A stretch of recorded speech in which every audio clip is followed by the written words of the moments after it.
Anda kembali menyaksikan Net Bali. DPP Partai Golkar resmi mengusung Sudikerta sebagai calon gubernur Bali pada Pilgub 2018.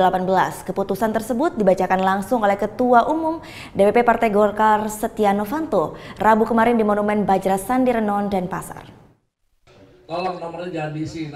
Berlangsung di Monumen Bajrasandi Denpasar, Ketua Umum DPP Partai Golkar Setia Novanto menyerahkan rekomendasi kepada Sudikerta sebagai calon gubernur Bali pada Pilgub 2018 nanti. Ketua Umum DPP Partai Golkar Setia Novanto menjelaskan, keputusan DPP untuk mengusung Sudikerta sebagai calon gubernur Bali cukup panjang. Dari hasil survei sebanyak 2 kali, popularitas Ketut Sudikerta yang paling tinggi dibanding dengan calon dari partai lain.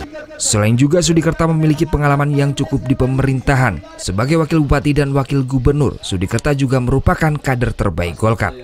Sudikerta menjadi calon gubernur dan mengenai wakilnya saya serahkan kepada saudara Sudikerta untuk mencari yang terbaik sesuai dengan membicarakan dengan koalisi-koalisi partai lain.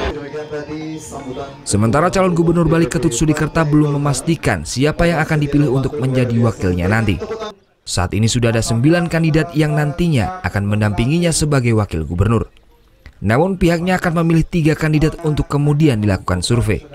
Untuk penentuan wakil, karena kami ditentukan berdasarkan survei, maka ke depan kami akan tentukan juga oleh DPP berdasarkan 3 kandidat yang kami kirim ke pusat untuk dilakukan survei. Nah, survei itu ada surveinya belum diputus, masih sedang dilakukan. Ya, berapa jumlah survei calon itu ada 9 calon wakil. Meski Golkar bisa mengusung pasangan calon tanpa koalisi karena Golkar mengantongi 11 kursi dari 55 kursi di DPRD. Namun tidak menutup kemungkinan Golkar akan melakukan koalisi dengan partai lain untuk memperkuat jumlah suara. Sementara itu dalam acara konsolidasi dan penyerahan rekomendasi selain dihadiri oleh Ketua Umum DPP Partai Golkar, juga dihadiri oleh Idrus Marham, Sekjen DPP Partai Golkar, serta Gubernur Bali Made Mangkupastika. Surya Sanjaya melaporkan untuk NET.